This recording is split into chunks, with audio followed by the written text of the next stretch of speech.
Nous sommes à Khan Younes, près du complexe médical Nasr. Les jours comme les nuits sont très froids. Et le combustible pour cuisiner et se maintenir au chaud se fait de plus en plus rare. Dans ces conditions, la soupe aux lentilles devient l'un des plats importants pour ces déplacés qui font la queue pour tenter d'apaiser leur faim.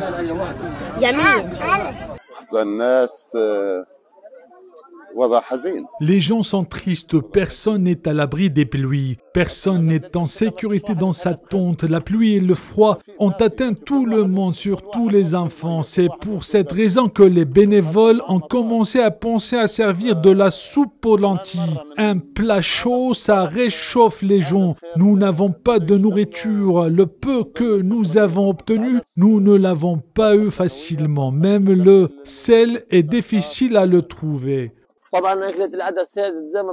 La soupe aux lentilles était autrefois le plat le plus abordable, mais il n'est plus disponible maintenant.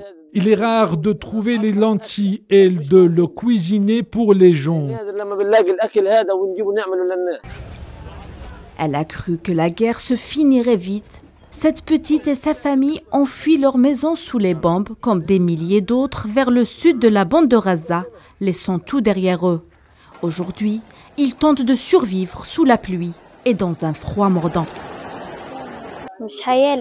Nous vivons l'enfer. Ce n'est plus une vie, pas de nourriture, pas de boisson, rien. La pluie nous tombe dessus. Ça nous empêche de dormir. Après 46 jours de génocide, l'hiver s'abat sur Gaza dans le sillage des bombes.